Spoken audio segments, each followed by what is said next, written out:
अपन थोड़ा सा क्या करते हैं और अपने को लगता है मैंने किया, मैंने माँ है ना, देखो मैं आया तो सब ठीक हो गया है क्या?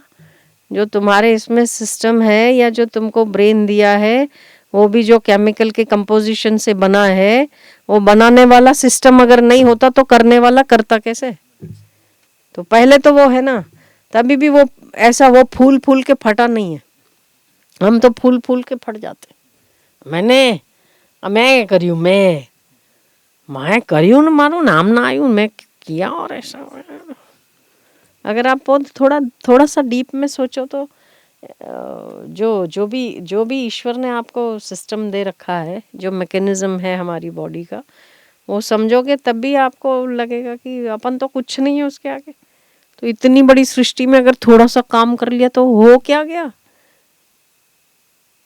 शरीर का अगर एक आंख का मैकेनिज्म समझोगे ना, एक आंख का केवल छोटी सी, तो भी हम बुद्धि ना पुर्जाओ काम ना करें तो अपने को तो बोला फालतू वाला। इलाहाबाद के एक बड़े तगड़े साइंटिस्ट रहे, नाम तो अभी भूल रहे हैं, पर वो गोल्ड मेडलिस्ट रहे किसी चीज़ में। उन्होंने रिसर्च किया और फिर रिसर्च करते करते करते करते करते एक बार ऐसा उनको वो लगा कि इतनी छोटी सी चीज़ को रिसर्च करने में मैंने अपने 30 साल गंवा दिए, जाके तब मिली। और 10 साल के बाद मुझे और पता चलता है कि इसमें और भी कुछ है, और भी कुछ है, अभी मेरी रिसर्च पूरी नहीं है।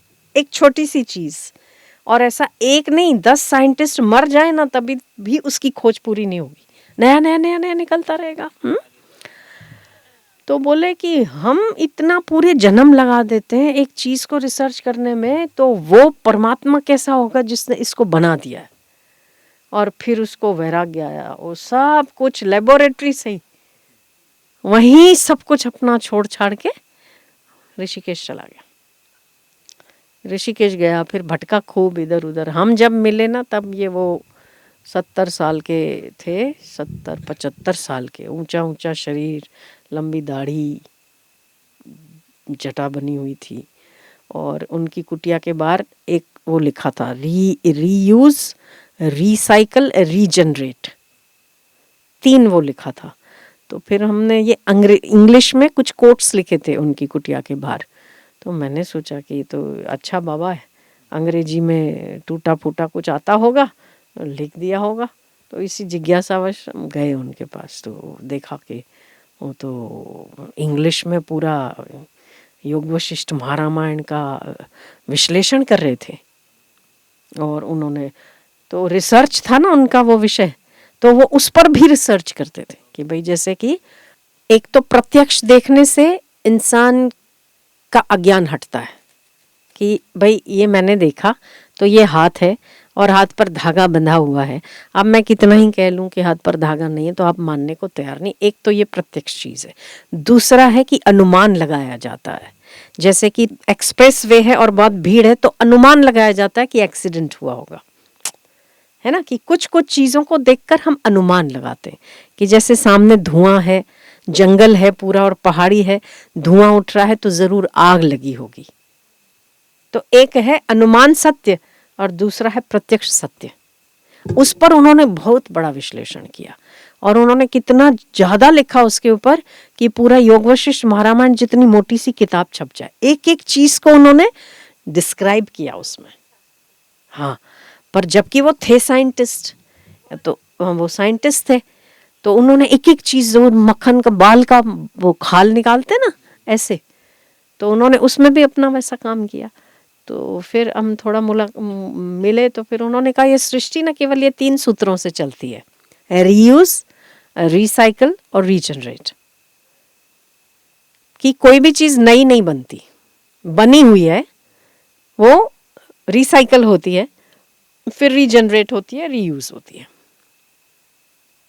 मतलब कुछ नया नहीं बनता है।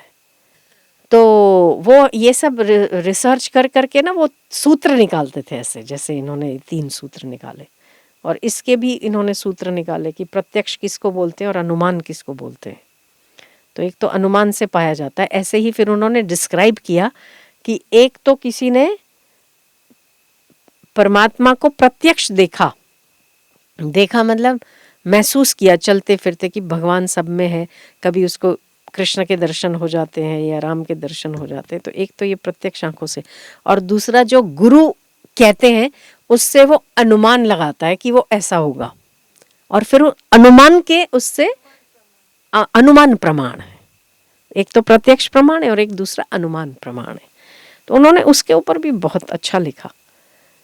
तो उन्होंने बोला कि मैं साइंटिस्ट था, मैंने देखा કે મારું બેટું આટલી વસ્તુમાં કેટલું બધું ગહન છુપાયેલું છે, एक पूरी कितनी जिंदगियां खत्म हो जाए। तो बोले वो कैसा होगा, उसको जानने के लिए मैंने फिर घर छोड़ दिया। बाल बच्चे थे उनको, इंजीनियर था, कोई डॉक्टर था बेटा, 2-3 बेटे थे। पर बहुत किसी को जानना हो ना तो ईश्वर की बहुत कलाकारी है, बहुत પૂછો મત। એટલે બહુ ભાંજગડમાં પડવાનું નહીં, બુદ્ધિ હેડાડવાની નહીં। આમ તો ભાઈ તમેવ શરણમ ગચ્છ સર્વ ભાવેન ભારત, ખતમ કર દો बात। બહુ મગજમારી કરવા જતા ને બુદ્ધિના કપાટ ખુલી જાય, બેર મારી और क्या। वो पहले तो अपने भी ऐसा ही होता है, पता है। पहले अर्जुन ने हाना किया ना, ऐसा नहीं करूंगा, ऐसा करूंगा, फलाणु नहीं करूँ, नाम करूँ।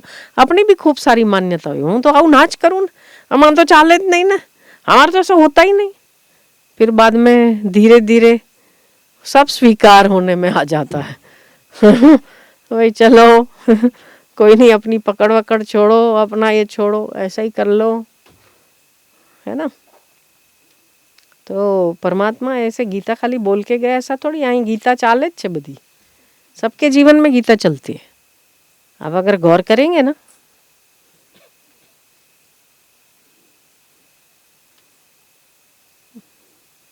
और कृष्ण फिर वो भले मोर पंख वाला नहीं आता है तो कोई और स्वरूप में आता तो है, आज भी आता तो है। उसको देखने की दृष्टि चाहिए, दृष्टि हो तो आहा बहुत आनंद।